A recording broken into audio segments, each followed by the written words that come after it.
Los protagonistas de la política nacional revelan detalles de su vida y nos muestran al ser humano más allá del político. Nos cuentan el inicio y ascenso en su carrera, sus logros, desaciertos y su visión en torno al futuro del país. Bienvenidos a Políticos en Línea.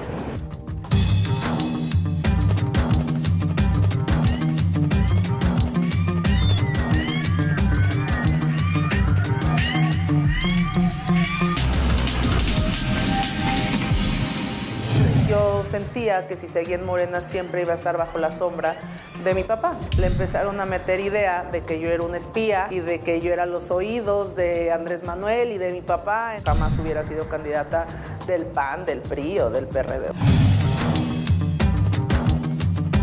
Eres la mayor de 3 hermanos. Así es, la mayor de 3 hermanos. Y la única que se dedica a la política, porque Sí. los demás decidieron que no. Pero bueno, naces en Zacatecas, Sí. un 2 de julio. 2 de julio. Y el amor llega en Zacatecas también, porque Sí. Sergio, tu esposo, también es de Zacatecas o vivía allá, ¿no? Sí, sí, también Ya. es zacatecano. Él se dedica a la venta de quesos. Sí, entre otras cosas. Es un hombre que le gusta mucho dedicarse al comercio, tiene sus negocios, sus empresas. Yo estaba a punto de venirme a la universidad aquí. ¿Tenías 17, 18? Sí, 17 años. Dije, bueno, un amor de verano, era mi último verano.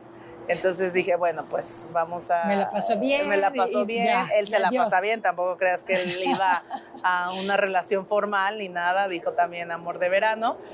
Y pues nada, ese amor de verano, en cuanto le dije que me venía a México, fue pleito, pero... porque me dijo, entonces, ¿qué querías? Nada más le dije, pues, no, vamos a intentarlo a distancia. Era muy complicado, era muy difícil. Tú ibas, él venía. Y yo la verdad es que me metí mucho a la universidad. Como era una universidad difícil, de mucha demanda, el ITAM, derecho, entonces me metí mucho a estudiar, la verdad. Claro. Entonces me ayudó a tener un novio a distancia y acabando la universidad, me propuso matrimonio. Cuando acabé, mi papá y mi mamá me dijeron, a ver, tú no te vas a casar hasta que te titules y ya después haz lo que tú quieras, pero te tienes que titular. Nos das el título y luego que te den el anillo. Exacto. Katy, el amor de verano se convierte en un matrimonio, pero además te toca tener a Sergio y te toca un momento muy difícil de tu vida. De por sí los hijos son disruptores de un matrimonio, Sí. por la falta de sueño, por lo que demanda un bebé, ¿no? Y a veces las parejas no se entienden y es motivo de fricción. Sí. Pero además, en tu caso, te toca vivir un momento muy difícil, porque Sergio tiene una discapacidad. ¿Cómo te dan la noticia? ¿Cómo te das cuenta? ¿Y qué pasó dentro de ti en ese momento? Mi hijo Sergio nació normal, tenía 9-10 de Apgar, estaba perfecto, y a los 6 meses que no empieza a sentarse como los niños de esa edad, pues empezamos como a ver cosas raras, y el pediatra nos dijo, bueno, a veces no cumplen el hito tan pronto, espérense a los 8 meses. A los 8 meses nos dice, no, ya no es normal, hay que ir con un neurólogo pediatra. Desde ahí empiezo a decir, ¿un qué? Vamos con un neurólogo pediatra, el neurólogo dice, bueno, le tenemos que hacer una resonancia magnética, y yo digo, ¿una qué? Sí, claro. Entonces, cuando le hacen la resonancia han sido de los días más difíciles para mí, Claro. Empezaron los días más difíciles al ver que lo sedan, que lo meten, entonces es complicadísimo. ¿Qué sentiste en ese momento? Miedo, mucho miedo. Nos dan los resultados y nos dicen, pues sí, su hijo tiene un trastorno en el desarrollo, tiene más agua en el espacio cortical, bla, bla, términos médicos. No sabemos si va a correr, si va a caminar. Cuando nos dicen que hay un retraso global en el neurodesarrollo, nos dicen que tiene que tener terapia toda su vida y pues a ver cómo les va, ¿no? Ya sabes, con una sensibilidad de hipopótamo el doctor de esa época. Claro. Y nunca hemos sido de echarnos para atrás, ¿no? Al contrario, siempre es de vieja, vamos a echarle ganas, vamos a estar bien, gorda, no te preocupes, Checho está perfecto. Cuando yo me caigo, él me levanta, y cuando él se cae, yo lo levanto, y somos, creo que, un gran equipo. Y la verdad es que nuestro hijo es una cosa espectacular, ha sorprendido nos ha sorprendido mucho en su desarrollo. Es un niño alegre, es un niño feliz, es un niño seguro, es un niño que le encanta la cámara, le encanta la política, le encanta ser el... Te acompaña Me también. acompaña, es el voluntario número 1, anda con su megáfono gritando, conoce perfecto, entiende perfecto toda la política, adora al presidente, sabe que Claudia Sheinbaum, le dice Claudia Sheinbaum es la próxima presidenta. Y Eva también. Y mi Eva hija Eva también. no, bueno, mi hija Eva, a ella no le gusta la política. Ella no le gusta mucho, o sea, como que a ella lo ha resentido más porque es como me están quitando a mi mamá. Pero bueno, y al tener un hijo con discapacidad entiendes muchas cosas y entendí que era mi misión era hablar de la discapacidad, visibilizar la discapacidad y hacer algo por la discapacidad. Y no solo por las personas que la tienen, sino también por sus familias, por sus mamás, claro, por sus papás, impacta por las la vida de cuidadoras, todos por sus hermanos, sus hermanas. Mi hija Eva ha tenido que madurar mucho y muy pronto, porque a pesar de ser la hermana menor, parece la hermana mayor. Creo que es importante visibilizar la discapacidad y por eso es que estoy muy enfocada en toda esta parte de cuidadoras, de salud mental, porque es importante atender la salud mental de las mamás de una persona con discapacidad o una persona neurodiversa, porque pocas veces hablamos. Yo hago Rosa Mexicano con estos dos fines, pero sobre todo salud mental, niñas y personas con discapacidad. Hay una parte tuya que no puedes negar, que es la fiesta. Te encanta la fiesta. Te cacharon tus papás una vez. Doña María de Jesús se va de viaje con don Ricardo y de repente regresan antes y tú ya tenías la casa armada para la fiesta y te castigaron. Sí, una gran fiesta, sí. Te castigaron. Mi papá una vez me hizo un chantaje emocional que nunca se lo va a perdonar. Y mi papá me mandó llamar para decirme que pues estaba muy preocupado por la manera en cómo me la pasaba saliendo, que mi mamá ya estaba, pues que ya no sabía ni qué hacer, que era fiesta tras fiesta, que me escondía, que me escapaba, que me salía, o sea, que ya no sabían qué hacer conmigo. Y me dijo, yo creo voy a renunciar a ser gobernador, porque me voy a dedicar a educarte, porque se sientes mi ausencia y entonces por eso haces eso, y entonces para mí tú eres lo más importante y voy a renunciar de ser gobernador. O sea, yo tenía, no sé, como 15 años, 16, y se la creí y le dije, no, pa, ¿cómo crees? O sea, no, ya me voy a portar bien, te lo prometo, no pero sé no qué. te portaste bien, ¿no? Pero no, seguí.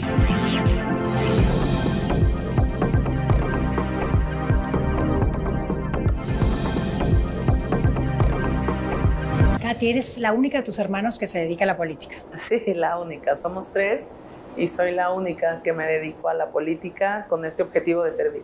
Y tu papá no quería que te dedicaras a la política, te dijo, no lo hagas. No, mi papá desde hace muchos años intentó evitar que yo participara políticamente. Tuve varios ofrecimientos durante los últimos 15 años y siempre, obviamente, como hija lo comentaba con él y era, no, hija, no, porque van a decir que yo te puse, no, hija, porque van a decir que yo te mandé, no, hija, porque es muy difícil la política, no, hija, porque te van a golpear, no, hija. Entonces, fue mi principal opositor durante muchos años. ¿Hubo enfrentamiento, alguna discusión con él fuerte? Sí, hace 3 años, en el 21, yo quería ser candidata a diputada en la Cuauhtémoc. Ibas a ser candidata por Morena y sin embargo aceptaste la candidatura por otro partido. Sí, iba a ser estaba buscando ser candidata por Morena en el distrito 8 en ese momento de la Cuauhtémoc, que era el distrito 8, y yo caminé sola, sin el apoyo ni de mi papá ni de nadie, porque yo quería ser candidata y como siempre lo he hecho, por mis propios méritos. Mi carrera política está basada en mis méritos, en mis causas. Y empecé a caminar, a trabajar, a hacer asambleas, reuniones y pues me cerraron las puertas. ¿Morena te cerró las puertas? Sí, no me dejaron participar. Hubo un momento difícil, ríspido. ¿Tuvo que ver con tu papá? Sí, yo creo que sí. Yo creo que tuvo que ver con él. ¿No logras tú en ese momento ganar? Sí, no logramos. No logramos ganar. Y pues entro en un proceso importante de depresión, porque decía, híjole, o sea, no logré mi objetivo, no logré lo que quería. Llevaba pues muchos años luchando por eso. Veía como personas con las que yo había crecido en el movimiento, Luisa María Alcalde, Alejandro Encinas Nájera, Miguel Torruco, Pati Ortiz, Sebastián Ramírez. Todos lograban espacios y tú Todos no. lograban espacios y yo no. ¿Qué te dijo tu papá? Que siempre su respuesta fue: la política es muy dura, vas a recibir muchos ataques por ser mi hija y yo no quiero que que te pase nada. Y lo entendí como papá, claro. Pero la verdad es que sí le dije: yo voy a intentar hacer lo mío con tu ayuda o sin tu ayuda, o sea, no puedo seguir esperando tu respaldo, sé que no me lo vas a dar y voy a hacer yo lo que yo crea conveniente para mí. Y así lo hice, y seguí, hice una asociación civil que se llamó Rosa Mexicano, que la hice en este momento de depresión y de tristeza y de saber hacia dónde iba a ir mi vida. Estuviste a cargo de una institución que tiene una administración. ¿Cómo fue esa experiencia? Fue muy bonita, me ayudó aprendí mediación. Nosotros creamos el área de mediación, que es un área previa a la recuperación especializada cuando la derechohabiencia no puede seguir pagando su crédito. Y entonces, previo a que vayan y los embarguen o los lancen, creamos esta etapa de mediación. Entonces, hacías un proceso de negociación y reestructurabas la deuda y el crédito para que él pudiera seguir viviendo donde estaba, pudiera seguir pagando y no tuviera este acoso de los despachos de cobranza. Entonces, aprendí mucho de mediación, aprendí mucho de reconciliación, de diálogo, de negociación. Y después de eso me fui a otra área donde también aprendí mucho, que era en recursos humanos. Un área bellísima donde mejoramos la calidad de vida de las y los trabajadores. Logramos 3 veces ganar el premio al mejor lugar para trabajar en México, Great Place to Work. Lo ganamos varias veces en general, pero sobre todo también en la parte de igualdad de género. Mejoramos la igualdad de género en todos los sentidos, en la parte económica, en la parte social. Mejoramos las condiciones del CERI, que es un espacio para niños y niñas mientras sus papás trabajan, hasta las 6 de la tarde está. Mejoramos mucho la casa de día, que es un espacio de adultos mayores para papás o mamás de las y los trabajadores. Creamos también, y eso creo que fue de lo más grande que hicimos, logramos aumentar 1 mes el permiso de maternidad y aumentar 5 días más el permiso de paternidad. ¿Cuánto tiempo duraste en el Infonavit? Duré, yo creo que como 3 años. Salí por una infamia y una guerra sucia. Llegó un nuevo director, se fue el director general de esa época, que era Alejandro Murat,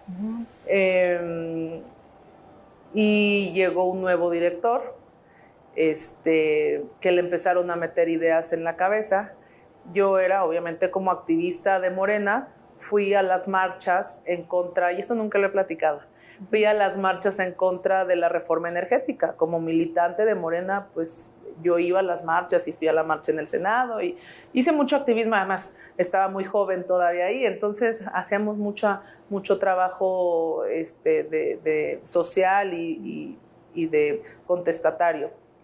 Y cuando llega el nuevo director general, le enseñan una foto mía en las marchas en contra de la reforma energética. Y ese director era uno de los principales, el que hizo toda la reforma energética. Entonces le empezaron a meter idea de que yo era un espía y de que yo era los oídos de Andrés Manuel y de mi papá. ¿Alguna vez demandaste? No, renuncié y liquidé, mi liquidación la devolví. Yo jamás sería un espía de nadie, porque ni ellos me lo pedirían, ni yo lo haría. Y ahí decides pues seguir ya formalmente la carrera política. ¿Es ahí cuándo regresas tú a la política después de eso? En el 18, en la elección del presidente Andrés Manuel, ganamos la elección. Entonces, 2018 sigo haciendo trabajo político. 2021, que fue la elección pasada, o sea, hago trabajo en la Cuauhtémoc y en varios estados en temas sociales, en temas de mujeres, en temas de niñez y de personas con discapacidad. ¿Por qué? Porque tengo un hijo con parálisis cerebral. Has tenido una carrera, digamos, política corta en el ejercicio de la política, más no como activista, porque desde joven... Desde los 17 estoy en el movimiento juvenil. Exactamente. Sí. Pero ahora ejerces la política y ahora decides ir por la candidatura que tu papá ejerció hace unos años atrás. ¿Por qué Katy va por la Cuauhtémoc? ¿Por qué la Cuauhtémoc? Porque la conozco, porque la he caminado, porque la he vivido. Y mi causa es que mi hija vaya a la fiesta, a la escuela, a la vocacional y que haya luz, que regrese segura, que pueda ir a la fiesta y que no la acosen, que no le metan una pastilla en su bebida para violarla. Mi meta es que mi hijo Sergio sea incluido en la vida social, en la vida laboral. ¿Qué va a hacer después de que cumpla 18 años? Que le generemos una condición laboral importante para él. Que las causas de todos los políticos y políticas es la misma: disminuir la desigualdad, disminuir las brechas de pobreza, disminuir la inseguridad, mejorar la calidad de vida de las y los vecinos. Entonces, ahora que tocas el tema de seguridad, es fundamental, y en el país hay una ola de violencia importante, y de hecho el Comando Norte de los Estados Unidos decía en 2021 que el 30% del país estaba controlado por el crimen organizado. Hoy en día las cifras aumentaron considerablemente y el 50% del territorio nacional está controlado por el crimen organizado, de acuerdo a las cifras del Comando Norte de los Estados Unidos. Te podría tocar una demarcación, ¿sí? Sí. Y vas por eso. ¿Cómo ves la Cuauhtémoc? ¿Cuáles son los principales retos? Y al día de hoy, ¿qué hay que hacer en la demarcación? Primero que hay que coordinarnos. Coincido en el diagnóstico, pero va muy real. A ver, tengo claro el diagnóstico y lo dije en el debate. Tenemos un tema de narcomenudeo importante en muchas colonias. Tenemos un problema serio de extorsión que aumentó en estos últimos 3 años de gobierno del PAN y del PRI en la alcaldía Cuauhtémoc. Tenemos claridad en el tema de feminicidios también. Ha disminuido, sin embargo, seguimos teniendo. ¿Qué podemos hacer ahí? Lo que nos corresponde, que es la parte de generar colaboración y coadyuvancia con la Secretaría de Seguridad Ciudadana. Eso por un lado. ¿Te has sentado a platicar con quien fuera secretario de Seguridad Ciudadana? Sí, muchas veces. La ciudad. Muchas veces. ¿Y qué has conversado con él en caso de que tú llegues a la demarcación? Uno, Omar García Harfuch es el hombre con más experiencia, será senador de la República por Morena, tenemos al mejor de nuestro lado y eso me da mucha tranquilidad. Además, el plan de gobierno de Clara Brugada del Visor 360 es fundamental y creo que está muy bien para lo que necesitamos, arropada ella, Clara Brugada, por Marcelo Ebrard, que también en su gobierno disminuyó mucho la percepción de inseguridad, y también con Omar García. Entonces, tenemos a los mejores de nuestro lado. ¿Qué vamos a hacer? Todo el tema de prevención. Por ejemplo, lo que te dice la vecina es que la cámara no se ve porque el árbol no está podado. ¿Qué nos corresponde? La poda. Entonces dice, es que la calle está oscura, por eso nos asaltan. ¿Qué nos corresponde? Las luminarias. Y ahí Clara Brugada nos va a ayudar mucho porque va a duplicar el número de cámaras que hay en la ciudad y también en la Cuauhtémoc. Vamos a entrar a las unidades habitacionales, vamos a cambiar la herrería, el impermeabilizado, los tinacos de asbesto, las tuberías. Vamos a revisar cómo está cada una de las unidades y vamos a cambiar lo que sea más prioritario. En muchos casos es las escaleras. Las escaleras se las entregaron en la época del 86, del 87 y desde ahí no les dan mantenimiento. Entonces tenemos que trabajar mucho en eso y también la salud mental y emocional de las y los vecinos. Vamos a hacer un programa integral importante de atención a la salud mental de todas y todos los que en Cuauhtémoc viven, y el tema de arte, cultura y deporte, darle oportunidad a las infancias y a las juventudes a que vean algo más que violencia. Vamos a trabajar mucho con las juventudes. ¿Para qué? Para evitar que caigan en las garras de la delincuencia organizada, del crimen, del narcomenudeo, de las drogas. Katy, gracias por haber estado con nosotros aquí en ADN 40. Muchísimas gracias por esta entrevista y yo feliz.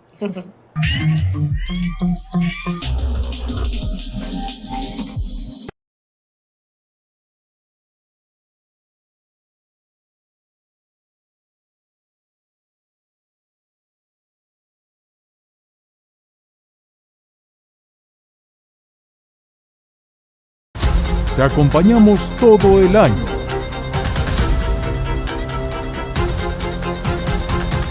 Mantente bien informado a lo largo del día. En tus espacios favoritos. Somos tu central de noticias de confianza.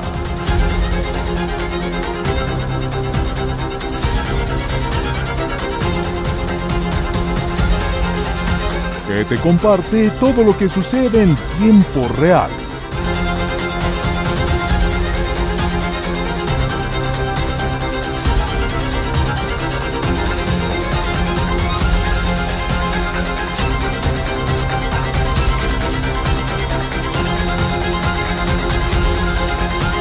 ADN 40.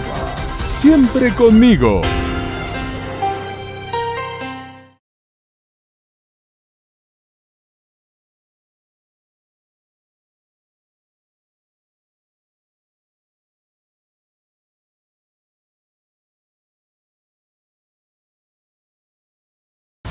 Te acompañamos todo el año.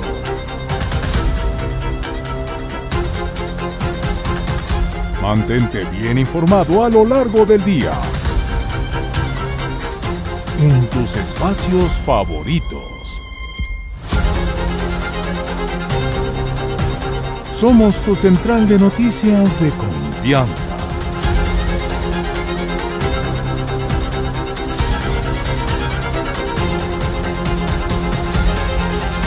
Que te comparte todo lo que sucede en tiempo real.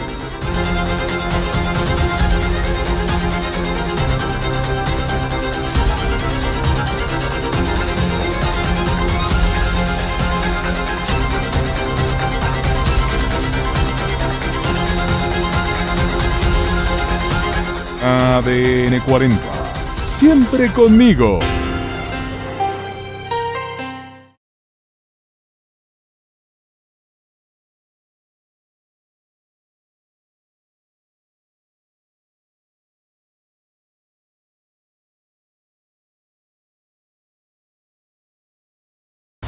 Te acompañamos todo el año.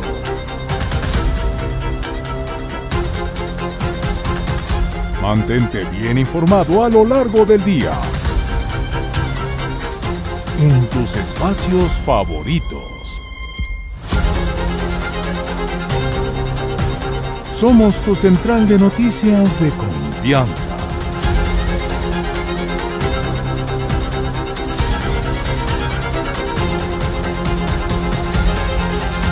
Que te comparte todo lo que sucede en tiempo real.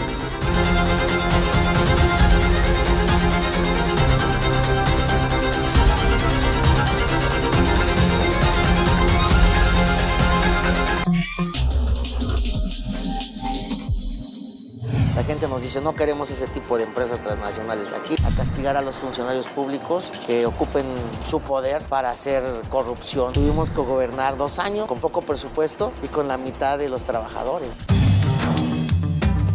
Octavio, tienes una amplia carrera política y te tocó ser alcalde de Milpa Alta, o logras una candidatura, pero en ese momento por Movimiento Ciudadano. Sí, en aquel tiempo participamos por esa alternativa política. Participé como candidato externo de ese proceso electoral y bueno, pues la gente a partir de muchos años de trabajo que tengo en la comunidad nos dio la oportunidad en aquel momento.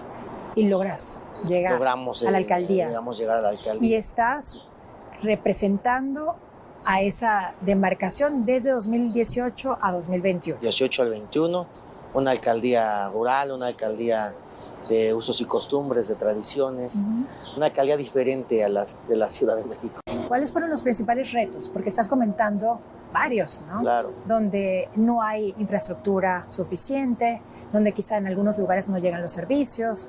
Así es. No hay una organización. La seguridad, dicen, nos cuidamos entre nosotros mismos. También hay seguridad de parte del gobierno de la ciudad, todo eso. Claro. Pero lógicamente nunca es suficiente, ¿no? Sí. Entonces, pues los retos fuertes han sido el tema de la seguridad, del agua, el agua potable. Otro de los retos importantes dentro de la alcaldía, que a mí me parece que hay que resaltar, es el tema de la movilidad hoy, porque pues en aquellos tiempos que se hicieron los pueblos, se planearon los pueblos, Sí. pues no se planeaban a la cantidad de coches y de habitantes que hoy tienen en Palta, ¿no? Y uno de los retos que generamos, cuando yo fui alcalde en 2018 y 2021, tuvimos 2 en manera particular.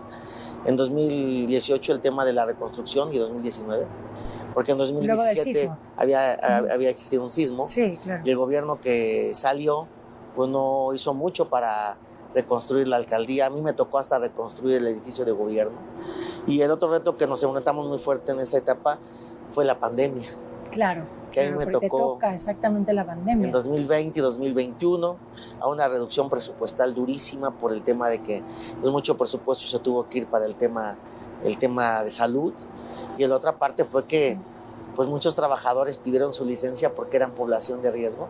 Y tuvimos que gobernar 2 años con poco presupuesto y con la mitad de los trabajadores. Y aún así en mi gobierno pues sí dieron muchos apoyos sociales, con poco presupuesto hubo muchos apoyos para la gente.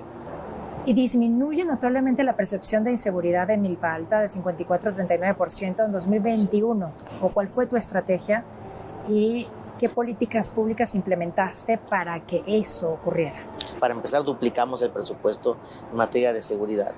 Compramos patrullas, motocicletas, empezamos a entregar cámaras a los vecinos, alarmas vecinales. Y logramos tener una reducción muy importante. Y al final de mi administración regresó Milpa Alta a ser la alcaldía más segura de la Ciudad de México. Comienzas esta carrera política hacia liderar esta demarcación con Movimiento Ciudadano.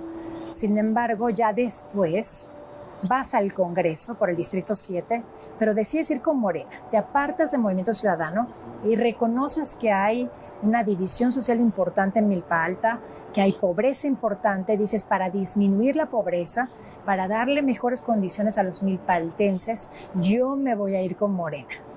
Pero tú estuviste a cargo de la demarcación con Movimiento Ciudadano. Participamos dices, un tiempo. Le voy a dar mejores opciones, si ya tú estuviste a cargo, con Morena. Mira, llegué a la candidatura como candidato externo. Formalmente nunca milité. Nunca militaste en el Movimiento Ciudadano, pero te apoyaron. Externo. Nos apoyaron y reconocemos el apoyo, sin duda. Claro. Y por otro lado, siempre habíamos venido, yo vengo desde militando con el presidente Andrés Manuel López Obrador desde hace muchos años, desde mi familia fue fundadora del PRD en aquellos entonces del PRD. Tu papá militó, Mi papá estuvo militando, mi familia, mi abuela. O sea, venimos un acompañamiento con la izquierda de siempre. O sea, hemos tenido una convicción de izquierda de siempre. Posiblemente vimos que el PRD ya no era alternativa para ser una opción para el país. ¿Hubo una desilusión tuya? Sí. ¿O una desilusión de tu papá? Porque haces carrera política porque mi papá por después se aparta un poco. Yo fui consejero del partido, etcétera. Después él se aparta un poco de la política. Yo te apoyo, pero tú vas al frente de este tema, ¿no? Y pues nos desilusionamos de lo que terminó siendo el PRD y nos decidimos hacer a un lado. En aquel momento quien nos abrió la puerta fue esa opción política y decidimos empezar a participar en lo que siempre habíamos hecho con Andrés Manuel, con la doctora Claudia. ¿Intentaste en 2018 ser candidato de Morena para la Sí, pero fueron otras alcaldía? condiciones, condiciones. La verdad es que cuando nosotros ya nos decidimos ya estaba muy avanzado cuando yo decidí ser candidato. Y en el 21, pues ya un poquito antes yo empecé a participar con ellos, con Morena. Y ya en el 21 me dan la oportunidad de ser candidato de Morena al Distrito 7. Y fui presidente de la Comisión de Administración y Procuración de Justicia.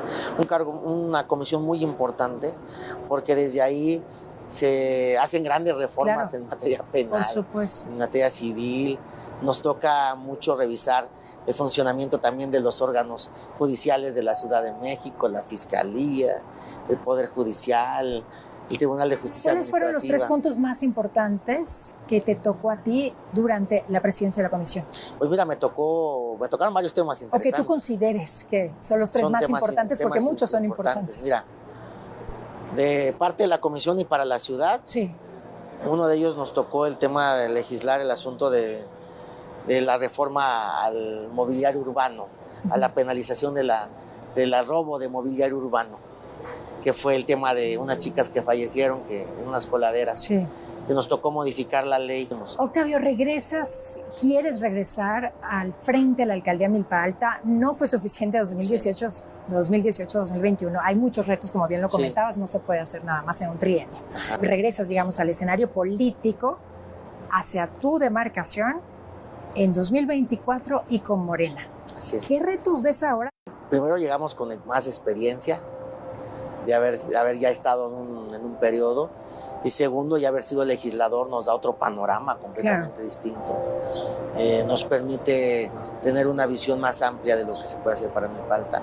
quiere que impulsemos los mercados públicos, por poner un ejemplo, como un eje no solamente del comercio local, sino del turismo local. Milpalta tiene una gran gastronomía que puede ser ocupado y vemos en otras cosas la posibilidad de poder generar empleo. Por decir, hoy le tenemos que apostar mucho al turismo y al ecoturismo en Milpalta. ¿Qué le dices a los milpaltenses? No, pues que tengan mucha confianza en nuestro proyecto, que hoy más que nunca estamos convencidos que se pueden hacer muchas cosas, que vamos a trabajar demasiado para lograr estos objetivos que nos hemos puesto, pero sobre todo para atender las grandes necesidades que tiene la gente, pero además también para seguir resguardando nuestra comunalidad, nuestra cultura, nuestros usos y costumbres, ¿no? Octavio, gracias. Gracias por haber estado con nosotros aquí en ADN 40. Muchas gracias, te agradezco mucho. Gracias a todos.